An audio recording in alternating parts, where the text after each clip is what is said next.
Good morning students. Once again I welcome you in your e-learning English class. Guys, as we are reading our first flight chapter 3rd from the diary of Annie Frank. Guys, अब तक की reading में हमें any ने अपनी family members, अपने papa mummy, अपनी sister, at least की अपनी ग्रैंड मदर से भी हम लोगों को इंट्रोड्यूस करवाया। एनी ने हम लोगों को ये बताया कि जब वो मोंटेसरी नर्सरी स्कूल में गई और 6th फॉर्म में थी तो मिसेस कुपरस उसकी टीचर बनी और वही उसकी हेडमिस्ट्रेस भी थी। और जब हमारी एनी उससे अलग हुई तो हमारी एनी को कितना दुख हुआ। इसके बाद एनी ने इंट्रोड्यूस करवाया कि 1941 में जब उसकी दादी माँ बीमार हो गई, उनका एक ऑपरेशन करवाना पड़ा, जिसकी वजह से 1942 में उसकी दादी माँ एक्सपायर भी हो गई, जिसकी वजह से हमारी एनी का बर्थडे भी सेलिब्रेट नहीं किया गया था। लेकिन जब बर्थडे सेलिब्रेट किया गया उसके बाद तो हमारी एनी की बर्थडे कैंडल के साथ साथ दादी माँ की आत्मा की शांति के लिए भी कैंडल जलाई गई। इसके बाद हमारी एनी ने पूरे डेडिकेशन से अपनी डायरी को लिखना शुरू किया। गाइस, आज की रीडिंग में हमें एनी अपने उस प्रीशियस मोमेंट की शेयरिंग करवाती है जिसमें उसने अपनी डायरी को लिखना शुरू किया। And it was the day Saturday, date 20th June 1942 की बात है, जिस दिन पहली बार हमारी एनी ने अपनी डायरी को लिखना शुरू किया। And guys, as we are already know that उसने अपनी डायरी को क्या नाम दे रखा है। She has given her name Kitty. So today's we are going to start the reading. Are you ready? So let us begin the reading. Saturday 20 June 1942। तो ये है एन की डायरी की first entry made on 20th June 1942. Dearest Kitty, our entire class is quaking in its boots. Quaking in its boots means shaking with fear and nervousness. घबराहट और डर से हिलना, कांपना। तो एन अपनी क्लास की बात कर रही है, अपने स्कूल की बात कर रही है। वो कहती है कि उनकी पूरी क्लास डर के मारे घबरा रही है, शेक कर रही है, कांप रही है। The reason, of course, is the forthcoming meeting in which the teachers decide who will move up to the next form and who will be kept back. Half the class is making bets. To make bets means शर्त लगाना। आप ये अंदाजा लगा रहे हैं कि क्या रिजल्ट होगा। सब बच्चे क्यों कांप रहे हैं, क्यों डरे हुए हैं? क्योंकि उनका रिजल्ट आने वाला है। ये पता चलेगा कि कितने बच्चे पास हो गए और कितने बच्चे फेल हो गए।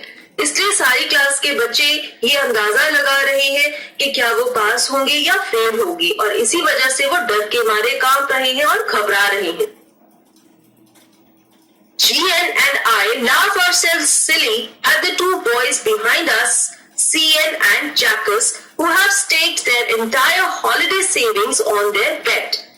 Stake means put on risk. Anne कहती है कि एन और उनकी फ्रेंड जिसका नाम है GN, दोनों बहुत ज्यादा हंसती हैं क्योंकि दो लड़के हैं उनकी क्लास में जो कि उनके पीछे बैठते हैं। उनका नाम है CN एंड जैकस।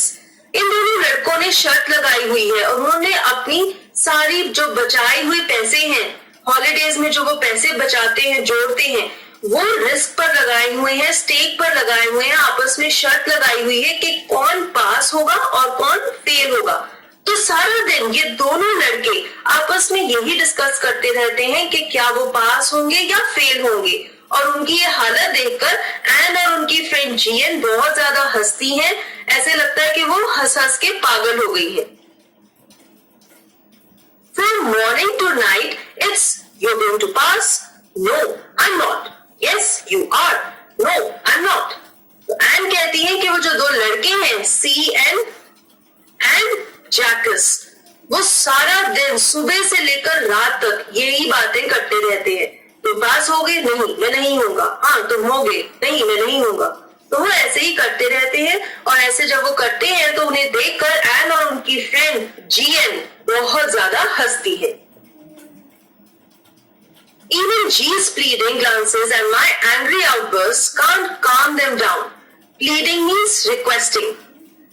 जी है जो वो हर वक्त उन लड़कों से रिक्वेस्ट करती रहती है कि प्लीज ये बातें करना बंद करो। एंड उन्हें बहुत गुस्से से देखती है, डांटती है, लेकिन फिर भी वो ये सब बातें करने से नहीं हटते। If you ask me, there are so many dummies that about a quarter of the class should be kept back, but Teachers are the most unpredictable creatures on earth. Anne कहती हैं कि अगर मुझसे पूछो तो मैं तो कहूंगी कि क्लास में ऑलमोस्ट 1/4 यानी कि 1/4 बच्चे डमीज हैं. Dummies means they are not intelligent, they are very weak in studies. और वो कहती हैं कि मेरे हिसाब से तो 1/4 क्लास को फेल कर देना चाहिए, डिटेन कर देना चाहिए, उन्हें नेक्स्ट क्लास में नहीं भेजना चाहिए.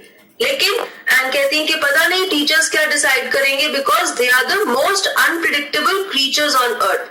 आप ये अंदाजा नहीं लगा सकते कि टीचर्स क्या सोच रहे हैं और वो क्या डिसाइड करेंगे. I'm not so worried about my girlfriends and myself. We'll make it. The only subject I'm not sure about is maths. Anne कहती हैं कि एन और उनकी जितनी भी गर्लफ्रेंड्स हैं, girlfriends here means all those females or girls who are Anne's friends. तो कहती हैं कि एन और उनकी जो फ्रेंड्स हैं वो सब तो पास हो ही जाएंगी. सिर्फ एक सब्जेक्ट है जिसमें एन को चिंता है, वो है mathematics. Anyway, all we can do is wait. Until then, we keep telling each other not to lose heart. I get along pretty well with all my teachers. Anne says that all we can do is wait. That means Anne and all the children in the class are waiting for the result. Anne says that we keep telling each other not to lose heart. Not to lose heart means अपने दिल को कमजोर ना करो. ऐसे मत सोचो कि तुम्हारे साथ कुछ बुरा होगा, तुम्हारा रिजल्ट बुरा आएगा, ऐसा मत सोचो. Anne says that I get along pretty well with all my teachers. तो Anne की अपनी सारी टीचर्स के साथ बहुत अच्छी से बनती है, वो बहुत फ्रेंडली है उनके साथ.